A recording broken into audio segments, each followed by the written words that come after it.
Hi friends, నేను మీ లక్ష్మి. అందరూ ఎలా ఉన్నారు? బాగున్నారా? ఈ కార్తీక మాసంలో అందరూ వనభోజనాలకి వెళ్తూ ఉంటారు కదా. అలాగే మా ఫ్రెండ్స్ అందరము కూడా ఒక బస్సులో బయలుదేరామండి. ఇక్కడ చూడండి, బస్సులో సీట్స్ అన్నీ ఫిల్ అయిపోవడంతో కొంతమంది ఈ సీట్ల మధ్యలో చిన్న చిన్న స్టూల్స్ వేసుకుని కూర్చున్నారు. అలాగే కొంతమంది నిల్చున్నారు కూడా.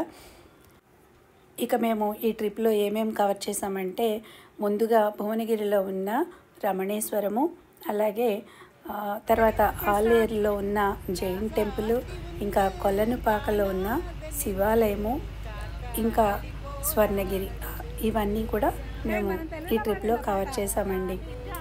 ఇక దారిలో ప్రయాణ బడులకి తెలియకుండా ఇలా అంత్యాక్షరి చేసుకుంటూ రకరకాల గేమ్స్ ఆడుకుంటూ మొత్తానికి మా ప్రయాణం అయితే సాగిందండి.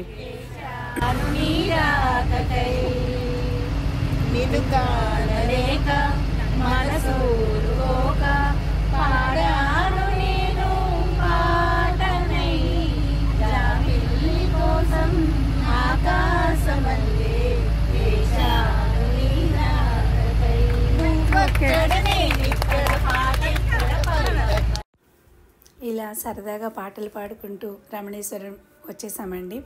ఇలా బస్సులో నుంచి ఒక్కొక్కరు దిగుతూ వారి పేర్లు చెప్తున్నారనమాట ఇక్కడ. ఎందుకంటే కొంతమంది అంటే కొత్తగా వచ్చిన వాళ్ళు కూడా ఉంటారు కదా, అందరికీ తెలియకపోవచ్చు. సో అందరూ కూడా వారి పేర్లు చెప్తూ బస్సు దిగుతున్నారనమాట. ఇది ఎంట్రన్స్ అండి. యాక్చువల్గా రమణేశ్వరం టెంపుల్ అనేది చాలా ముందుగానే స్టార్ట్ అవుతుందన్నమాట. మనం వచ్చిన ఏ వెహికల్ అయినా సరే ఇక్కడ ఈ మెయిన్ ద్వారం వరకు కూడా మనకి మన వెహికల్లో వచ్చేసేయచ్చు. ఆ వెహికల్కి 100 రూపీస్ ఉంటుంది ఎంట్రన్స్ టికెట్. అలాగే వచ్చిన ప్రతి ఒక్కరికి కూడా పర్ హెడ్ 100 రూపీస్ అన్నమాట ఎంట్రన్స్ టికెట్.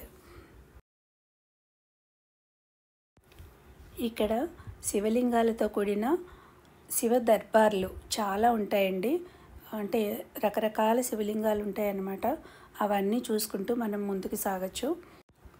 ఇక్కడ ముఖ్యంగా చెప్పుకోవాల్సినది 3 అడుగుల ఎత్తు ఉన్న బంగారు శివలింగము. ఈ లింగానికి మనం లోపలికి వెళ్ళి మన స్వహస్తాలతో అభిషేకం చేసుకోవచ్చు. పర్ హెడ్ ఇక్కడ 500 రూపీస్ తీసుకుంటారండి. ఇక ఇది జల శివలింగం. ఇక ఈ మండపంలో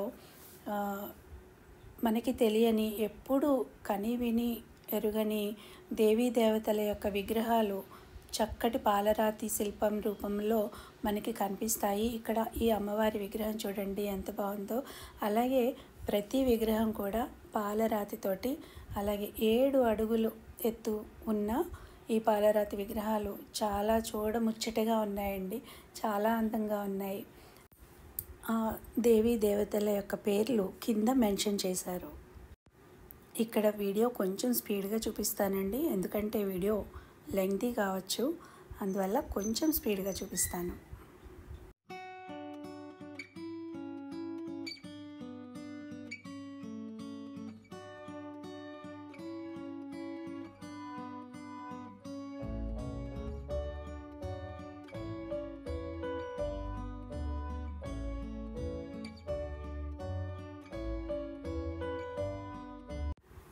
ఇంకా ఈ రమణేశ్వరంలో చూడవలసినవి చాలా ఉన్నాయండి. అంటే శ్రీచక్రాలు అవి కూడా చాలా ఉన్నాయట. కాకపోతే మాకు అవన్నీ కూడా చూసేంత టైం సరిపోలేదు. యాక్చువల్లీ మాకు అంటే నడవలేని వారికి అక్కడ వెహికల్స్ ఉన్నాయి, అందులో వెళ్ళి చూసి వద్దాం అనుకున్నాం. కానీ మాకు రష్ ఎక్కువగా ఉండటం వల్ల ఆ వెహికల్స్ దొరకలేదు.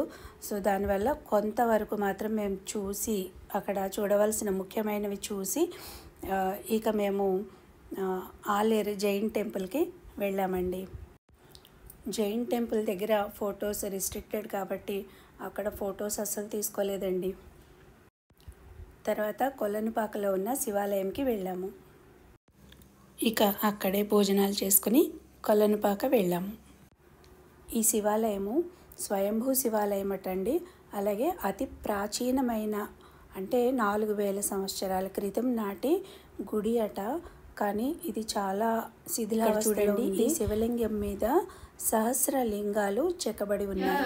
శివాయ సర్వేశ్వరాయ శంకరాయ చంద్రశేఖరాయ వామదేవ విశ్వమంగళాయ గంగాధరయే నమః నమః రుద్రభద్రాయ వృషధ్వజాయ మల్లికార్జున భ్రమరాంబికాయ శివాయ సర్వేశ్వరాయ శంకరాయ చంద్రశేఖరాయ శివాయ నమః ఓం శివాయ నమః ఓం శివాయ నమః ఓం నమః శివాయ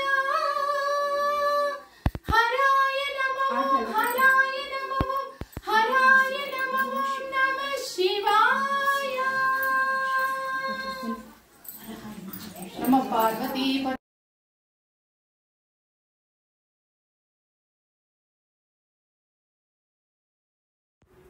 ఇక వత్తులు వెలిగించే వారందరం కూడా ఈ మండపంలో వెలిగించుకుని ఇక స్వర్ణగిరికి ప్రయాణమయ్యాము. స్వర్ణగిరి టెంపుల్కి ఎంట్రన్స్లో ఉన్న ఈ వెంకటేశ్వరుని పాదాలు చూడండి ఎంత బాగున్నాయో. అలాగే మేము వెళ్ళింది రాత్రిపూట కావడంతో దీపాల వెలుగులో టెంపుల్ అంతా కూడా మరింత అందంగా కనిపించింది.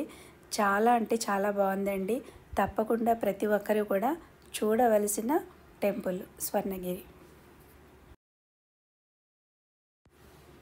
ఇక్కడ కూడా మాకు దేవుని దర్శనం చాలా బాగా జరిగిందండి. దేవుడి దర్శనానికి 1 గంట టైం అయితే పట్టింది. అంటే కార్తీక మాసము, అందులో చాలా రష్గా ఉంది. మేము వెళ్ళింది కూడా శనివారం కావడంతో చాలా రష్గా ఉంది. కానీ చాలా తృప్తిగా దేవుని దర్శనం చేసుకుని అన్నీ కూడా చూసుకుని మేము తిరిగి క్షేమంగా ఎవరిళ్ళకి వాళ్ళము చేరుకున్నాము. ఓకే అండి, మరొక మంచి వీడియోతోటి మళ్ళీ కలుసుకుంటాను. అంతవరకు బాయ్.